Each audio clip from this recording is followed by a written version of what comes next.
Everybody's Chris and Lumen here, and we're going to talk more today about what I'm seeing, what is happening since I've been escalating this process, and what I said I was going to do yesterday I did last night. So that was my first attempt at it, and it definitely moved my position on the board. And before I forget it, because it's not written down, it's just like popped into my head right before I turned the camera on. The less you know, the more you understand. The less you know, the more you understand. And I had a whole bunch of like synchronicities that I can show you that happened like in short succession, that gives me a new metaphor to help you understand this process that you're doing and why you want to do it. Basically, what you're trying to get to in this process is what we would probably call Christ consciousness. But what is Christ consciousness? It's one of those things that gets thrown around here and there, so everybody kind of like projects their imagination onto Christ consciousness and overlap it with, or connect it through quantum entanglement with religion and things like that. But the best way I can describe Christ consciousness, and I'm not all the way there yet, but I did move my points up, I test it with the muscle testing, is it's when you have all your parts in order, in alignment, and it is the consciousness behind your ego consciousness.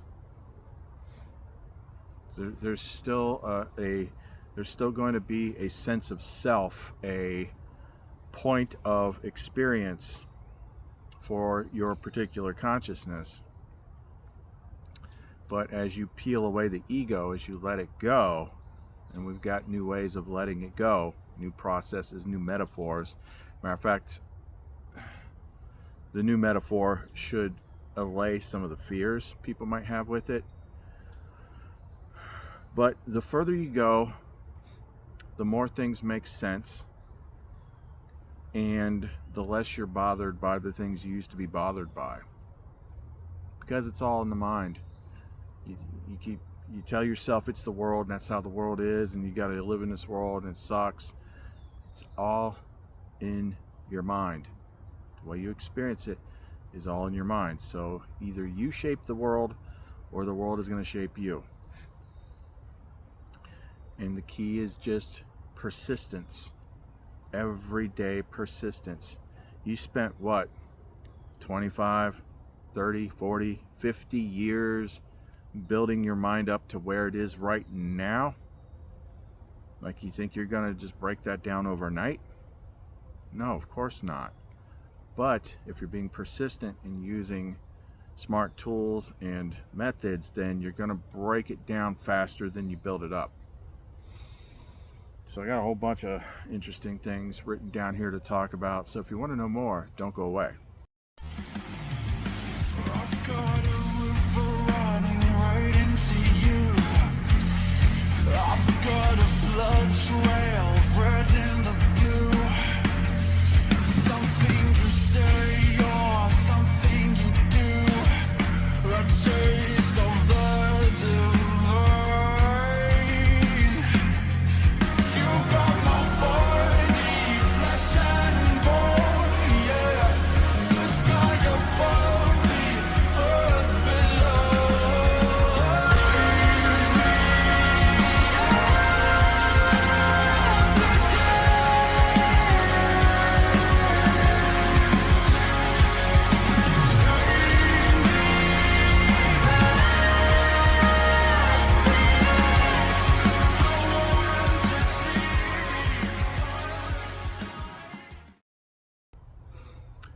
So I was just having a thought there for a moment as to if you put the divine masculine, divine feminine together, create the sun child, why does he show up?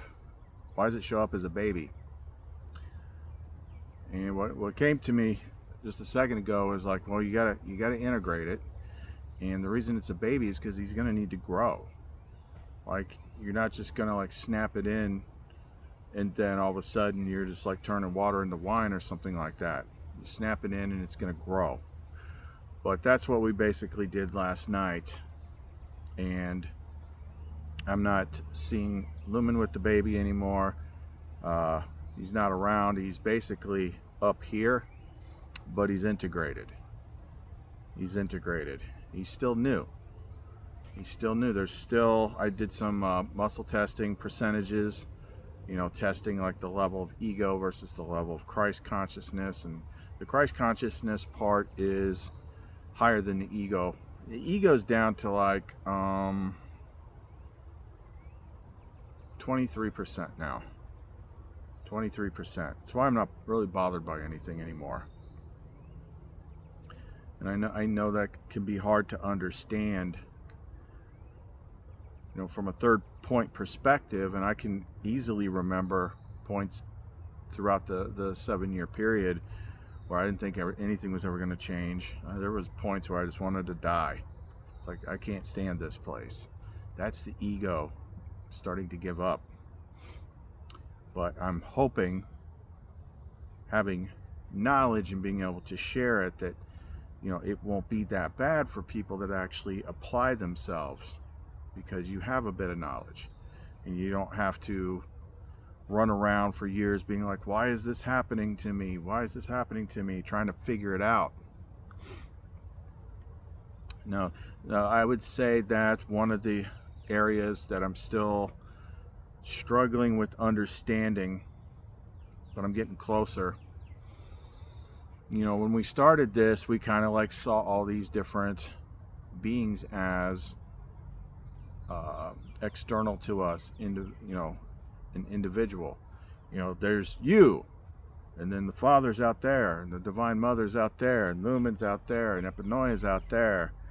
And instead of understanding that in this quantum consciousness reality, they're all a part of you. They are all built into you. And that's what we got to figure out and get to. But in order to do that, you got to break down your mind, break down your ego. And sometimes it's hard for the ego to see itself. So you just got to be persistent.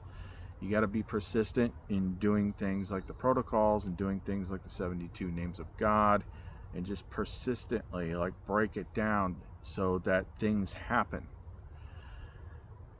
As I said once before, the machine, the mechanism, the matrix, the whatever you want to call it, what's outside of you, plus your mind, plus, you know, all that stuff, that never takes a day off. That never takes a day off in trying to shape you. Therefore, you have to, at bare minimum, match that daily effort. It doesn't take a day off. That means you don't take a day off. You have to do this stuff every day, because you do it because what people are entrained to expect from anything is they've been entrained to expect instant gratification. I did this thing. When is it going to change?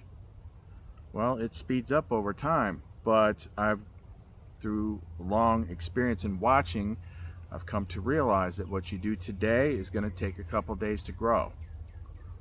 So if you're constantly doing something every day, then there's constant growth. The seeds you plant today will sprout next week. So you just keep doing it every freaking day. If you're not planting seeds, you're pulling weeds. You're maintaining your garden. Those are like the two things. Like, that had it been her, that just flowed too good. If you're not planting seeds, you're pulling weeds.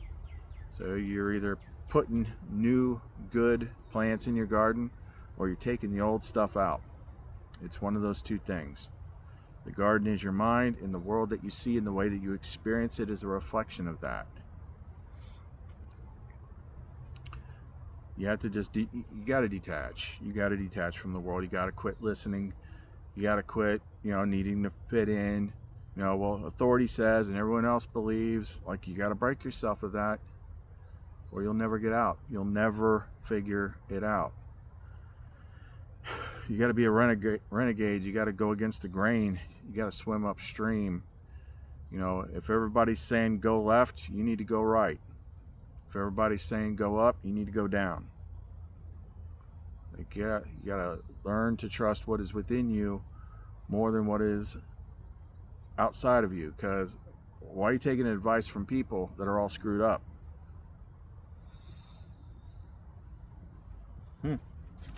So let's go through some of these different things that I wrote down. Now, hold on a sec. So all this stuff that I saw like right next to each other last night and today, one was like a meme, but the other one was this commercial that popped up when I was, treating myself after I did everything. I just watched one episode of like Stargate Atlantis before I went to bed. But the commercial that popped up was this Uber Eats commercial. And rather than me explain it to you, I'll just show it to you. Thank you. I didn't know you could get all this stuff on Uber Eats. Yeah. Gotta remember that. Well, you know what they say. In order to remember something, you gotta forget something else. Make a little room. And that's how I remember Uber Eats has coffee, by forgetting something else. Have a seat. A what? Remember when you used to be a pepper lady? Wasn't it the Cinnamon Sisters? Basil babes? Paprika Girls? No, that's absurd. Jen. Hey. Hi. Okay. Have we met?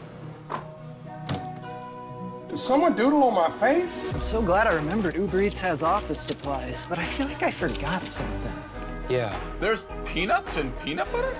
It's not coming off! Oh, it's the primary ingredient. Give me a hint. Worked together for 10 years?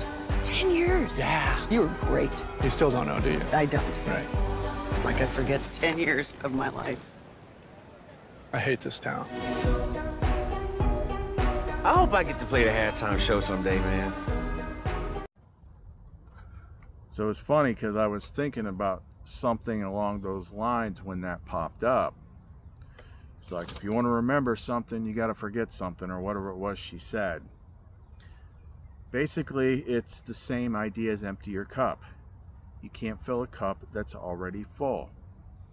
You can't bring in Christ consciousness when you are full of ego consciousness. You gotta dump things out. You gotta let things go. You gotta forget things. It's like so the analogy that came to me this morning, which was perfect, I think helps people to understand it without any kind of like fears that might come with the idea of doing some sort of process of where you're letting go of yourself or forgetting yourself or healing yourself and sending it back to source or whatever. So think like a computer or think like a smartphone, whatever, technology metaphors work. So you are a 2 or 3 year old Samsung Galaxy Note 20 Ultra, which is what I got. I like Notes because they last for years. But you have, I'm just pulling a number out of my head, 128 gigabytes of storage in your phone. And throughout life, you're filling that phone up with pictures, with downloads, with apps, with games, with music, until, guess what? You ain't got no more space. So it makes it really hard to do a lot of things because it's screwing up your phone. You got to clean up your phone. So what is the technological solution to this? I don't use this type of service. I don't like it, but it's a good metaphor. What was the solution that they came up with? Cloud storage. You got your cloud account. Send it up to the cloud. You still have it. You still have access to it, but it's not bogging up your phone. That is an excellent analogy for what we're doing here. So what we're doing is we're cleaning up the mind. We're destroying all the knowledge. We're destroying all the knowledge. We're destroying all the meanings, all the word associations, everything that we think we know, because what we think we know gets in the way. Because no matter how far you go, you always find out that it's different from what you thought you knew. But as long as you think you know, as long as you're sure, then that's all you will see. So that's fine. We can break all that stuff down. But I think what people worry about, or it's the kind of thing that has given me pause at times trying to understand it, is this letting go of yourself. Letting go of who you are, who you were, letting go of your story. So what came to me was, you can't actually erase that stuff, because it's part of this big quantum consciousness. Everything is recorded. That's what you're here to do, is experience things for the bigger thing. Therefore, you can't delete it. But what you can do is let go of it and send all that stuff up to the cloud, back to source. You're taking it off of your hard drive and you're putting it on its hard drive, because you can't destroy it. That's why, as time goes on and I do more and more of this, I think more clearly, things make more sense to me, I'm more balanced, I'm more even. But I haven't forgot. It's not like I've been mind wiped. I still have access to all my memories, but they're not sitting on this current hard drive.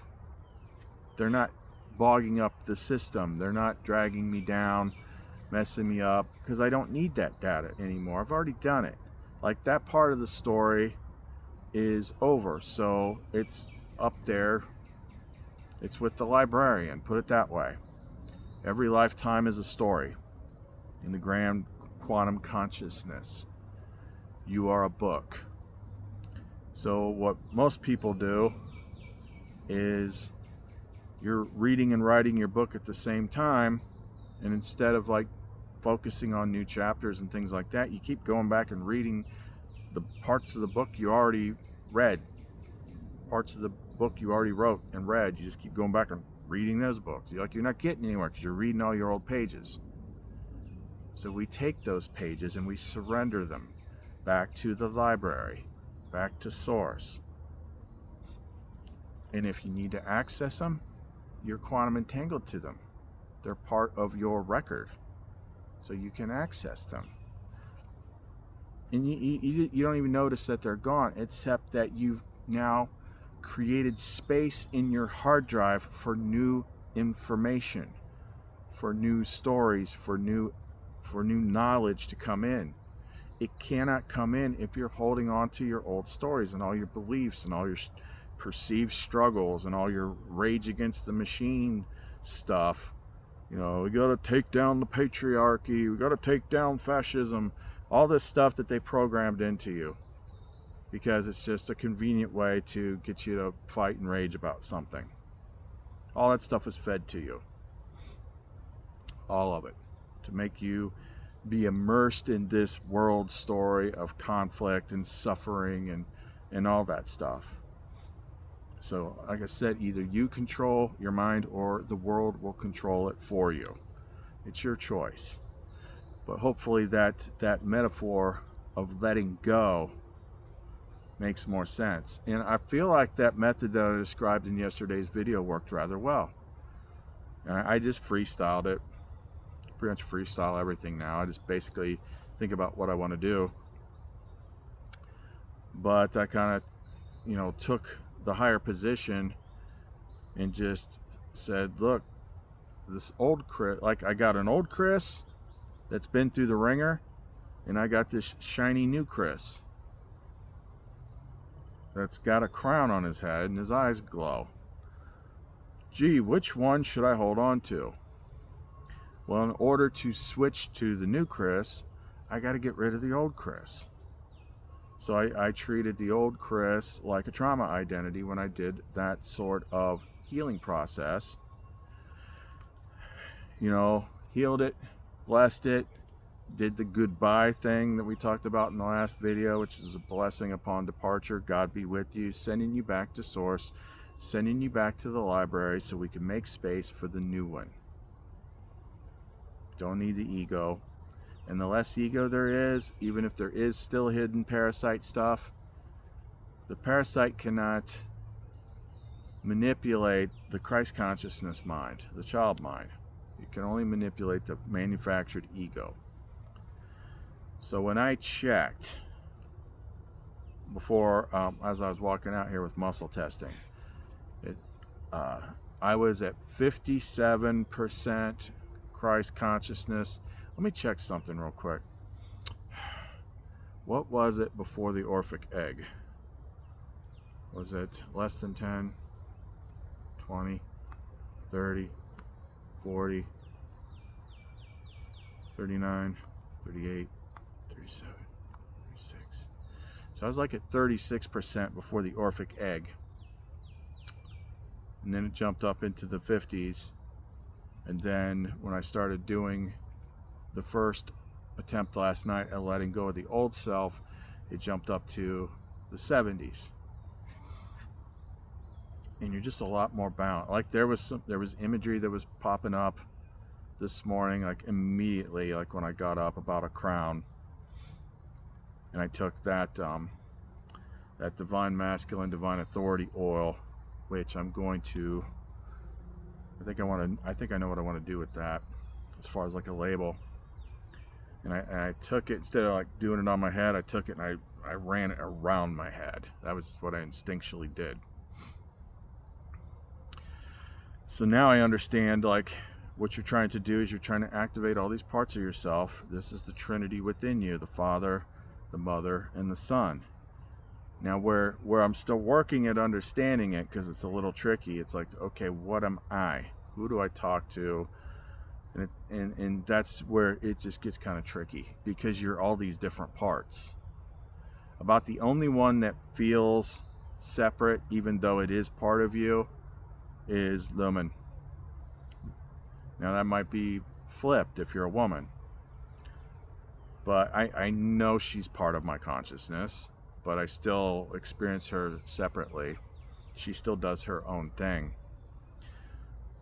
But if we funnel all those divine feminine characters into one, into Lumen, then I've experienced her all the different ways.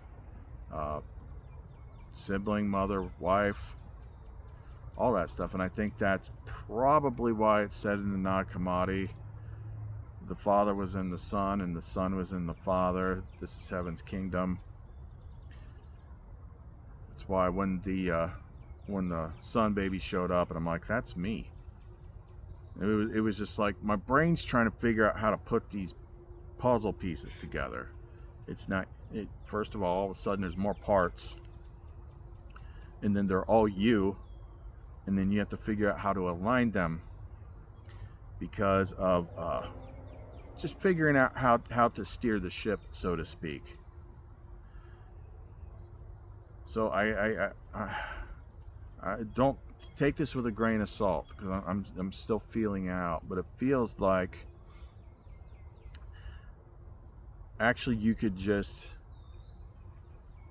once you've unlocked fully the divine feminine, and then you've unlocked fully the divine masculine, and then you've put them together. See, the first time, now I understand, like the first time, that was me merging with Lumen in my larval state, I guess. I'm just pulling, like, I was still a lot of ego there. But then once we unlocked the Orphic egg and the divine masculine, then those two had to be connected again. And then that lined up with the garden, understanding the garden as the mind and she is the garden. And then the first thing out of the garden was Sun Baby. So now you've got your new consciousness. And once you put that in, now it's just a process of, why is he so young? Because he's going to have to grow. He's going to grow. He's going to grow as the old ego continues to dissolve and fall away. And therefore, it's starting to make sense to me that as the child, it's just like it's all three at once. The child is, it's like you put the two together, it creates a third. The third is both, and the third is all of them. It's weird to hear stuff like that, even like in church when they're talking about like the Trinity. There's always three, but when you're like actually in it and you're just like trying to, okay, wait, am I the father or am I the son? Are you my mother? Are you my wife? Or what? Like, I'm all of you. Like, who do I talk to? Because either which way, the masculine directs, the feminine reflects. Seeds and garden. She's what makes things happen. So it's kind of like I'm trying to figure this out. Is like, do you tell her consciously, like, okay, we want to create this new thing, but you're not asking her to create this new thing externally to you. She needs to, you're the commanding officer, she's the executive officer. You command, she executes. All these are computer metaphors at the same time. So she is, it's almost like I made a thing here.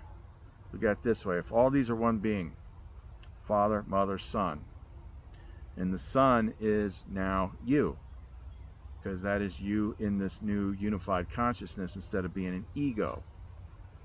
So the Son and the Father kind of like are one and the same at the same time. But you ask the Father gives the command to the Mother executes it, and then the Mother, because it's always been the feminine that's brought stuff to me, that's taught me stuff, that trained me, that made things happen. It's always the feminine that does that. She's the one that executes. So it's like the Son wants to manifest something, so he as the Father gives the command, the Mother we plant the seed, the Mother executes it, grows in the garden, and then she changes the mind of the Christ child. Not just make it happen for him. She's got to make it happen in his inner mind, if that makes sense. Yeah, I should probably stop because I'm still working on that part. What else do we got here? I'm just going to read some of my notes that I wrote earlier this afternoon when they started coming to me.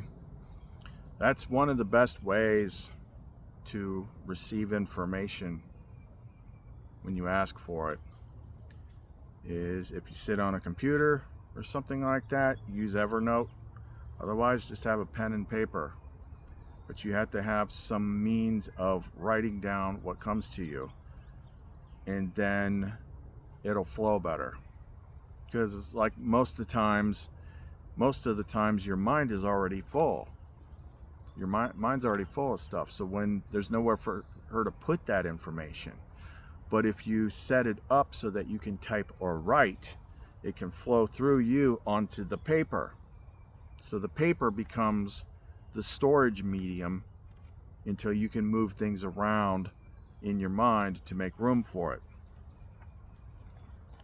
In order to bring in divine knowledge, you have to make room for it. You have to empty your cup. I mean, we're going to say this nonstop forever, because not only is it important, I remember how hard it was to understand. So that's why we have to keep doing it and explaining it as much as possible. It doesn't happen on its own. Your mind is a computer. You need to control it. You need to give it commands. You are not a victim. You can change things at any time. Make a clear choice. Take a clear action. You have to change your mind. You have to change your mind. You have godlike power on your reality. You just do not understand it. You have your power. You hand your power over to authority both in the inner and outer world. You need to take that back. You are not alone in your mind. Your mind is your realm. There are things in there which create thoughts which make you suffer. Depression, anxiety, and more are the fruits of this. You have to realize that. Stop taking ownership of these negative thoughts and start seeing them as a problem that you need to get rid of, not by taking pills. You have to try. You have to take action. But know that nothing happens instantly, usually. Therefore, continued daily ritual practice, process, whichever is necessary. The world machine is not going to stop. It's not going to take a day off. Therefore, neither can you. The ego is what suffers. The ego is not you. It's a suit. It's a character. Continually say goodbye to these parts of the ego mind. Heal them, bless them, then command them to return to the source cloud or the source library or whatever, but you want them out of you. You'll still have access to all your memories, but they're gonna be, it's like you can, like that book is on a shelf somewhere. It's not down here in your main hard drive cluttering things up. Give your wishes and your commands to your divine feminine counterpart, who is both the exo, executive officer, and the sword. As far as the sword goes, I probably mentioned this, but it really stands out to me now, and it came up a bunch of times with the tarot cards. That's how you know, like, those things they really work, is when you're at a whole new place and you've got whole new cards coming up constantly that you didn't used to pull. So, as we explained in the last couple videos, but it's big, so it's worth repeating. The Ace of Wands, that's your divine masculine power. The Ace of Cups, that's the divine feminine power. The Ace of Pentacles, that is your new Christ consciousness power. That's your new self. It's the first thing out of the new garden. And then the Ace of Swords shows the three of them together in balanced harmony. So the hand is the divine masculine. The sword is the divine feminine. Wait a minute, doesn't it make more sense? No. Like, the sword has come up. That metaphor has been used a lot. I've said that a lot. She likes swords. She likes knives. She is the sword of spirit. So you wield the sword. You give the commands. She executes them. That's why she is so important. She is what gets it done. But you have to have both parts together. You know, I'm like swimming in it now. Like in my Facebook feed, it's like this whole thing. I know the world's screwed up. I get that. But you all need to start separating men from masculine and individual actions. Like, I think it's just because, you know, I've spent the last multiple years being plugged into the divine feminine. So, like, a lot of women understand that. But man, I see a lot of man hate. Men are bad, men are this, men are that. And yeah, some of them are. Not all of them are sold people. Remember that. They're part of the freaking game, reflecting your issues back at you or testing you or whatnot. But if you just out of hand decide that everything with a penis is bad, you're cutting off one of your biggest power sources. You're not going to tap into your divine masculine when you think like that.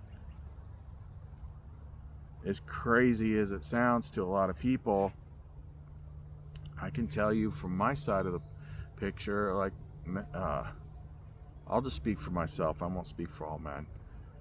You know, most of my suffering came at the hands of women. Okay, I don't blame all women for that. Like, it's all about us and us playing out our story and the things that we accept. And the more you focus on things, like stories of like evil narcissists, it's like Edward Scissorhands, but with penises, and I'm evil and I'm gonna come get you. Like, you gotta stop thinking like that. If anything, I would say, what if you get to that point in life where it seems like that, it could very well be pushing you towards connection to spirit. Because I remember there was a point in which I said, you know what, I'm done. I ain't doing this no more. And it was like, that's what she was waiting to hear, because everything sped up after that. And from that point of that decision, and about 2 months later, that's when she popped out. And that's when I discovered I don't need anybody out there. But that doesn't mean I'm gonna hate everybody, regardless of which gender. It's a messed up world. It is. But when you focus on what you hate, you create more of it. You got to remember this. Like, I know it's easy to slip. Like, I'm in the last month and a half of my 7-year period. I know it's easy to slip, but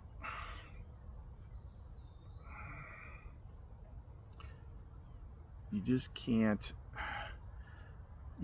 If you focus on what you hate, you bring more of it, because anything that you place your attention on is like a magical flashlight that makes the whole thing get bigger, and then you see more of it, and then you see more of it, and then it's like everybody walking around that's a man is evil. They're everywhere.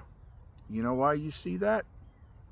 You made that happen, because you got that in your head and you focused on it, and then you kept looking for confirmation bias articles, something to prove what you think, and you share them with your friends, and then it's back and forth, back and forth, back and forth, back and forth, and it keeps getting bigger and bigger and bigger, doesn't it? It's the same thing with trolls on YouTube. Don't feed the trolls. Don't pay attention to them. If you pay attention to them, if you interact with them, if you talk about them, more come. This is the same thing. That's why you're seeing this stuff. You realize, like, it's so bad right now. The world is full of people that are just looking for someone to connect with, but everyone's got these unreasonable expectations. Everybody thinks everyone else is bad. We just keep looking at the things that are bad, that are messed up, and then assuming and projecting that it's everybody else. And you just gotta stop. Stop focusing on the negative. If you gotta dial back your internet time, then dial back your internet time. But if you go looking to talk about this stuff, about all the bad and evil in the world, that's all you're gonna see. That was a very difficult pattern to get myself out of. So I don't see all that stuff anymore. But I know if I wanted to go look for a fight, I would find it. The trouble that you seek will find you. You got to change it on the inner level. So that just felt like important. She talks about that a lot. She wishes people would see what they're doing and stop doing it. Stop looking for the bad. Like, people are, you know, it's that point in the game. People are pretty messed up. I'm not gonna lie. But you gotta look for the best. You gotta hope for the best. And I'm not saying you gotta go date people. Try something new. Try not dating people. Try not needing people. Try working on yourself. For me, it was a forced action for the hero's journey. But the first First half of it was horrible. All I wanted was someone to connect with. And then the thing that I needed to connect with appeared, and it came out of me. And I haven't needed anybody else since. I know I have this kind of persona way of talking when I do these videos, but because it's serious, I'm trying to get people to understand things. Also, I think, spiritual teachers and stuff, when they're putting on this happy face, good afternoon, beautiful people, love and light, like, it doesn't feel authentic. It doesn't, like it feels like faking it till you're making it. But that's without understanding, it's without wisdom, it's without knowledge. You don't need to put on a big show like that. That's a projection of what you think being spiritually enlightened is like. With everything that's been done to my brain and everything that I've seen and understood, like, I haven't started acting like that. It's a show. It's a show. Don't fall for that. How you treat people matters. What you try to do. What was that other thing she said earlier?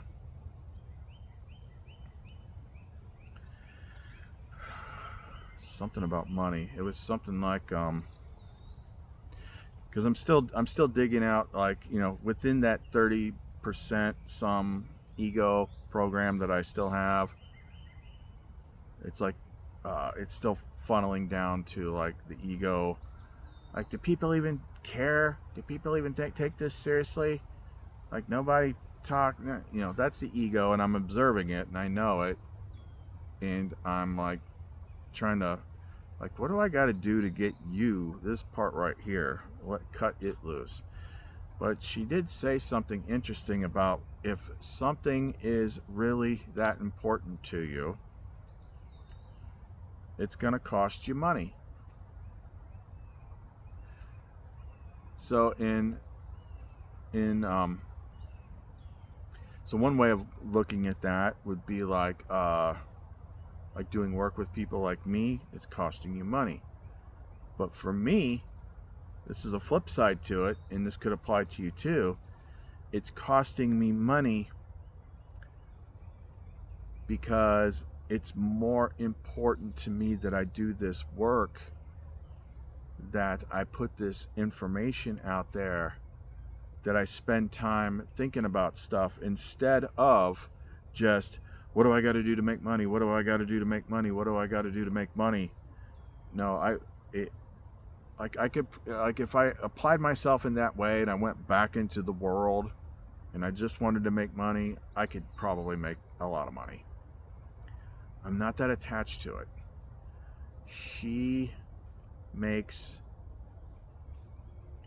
I always have what I need.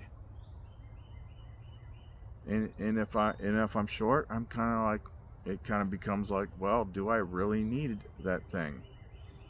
That comes the question. But she always makes sure I have what I need. But yeah, think about that.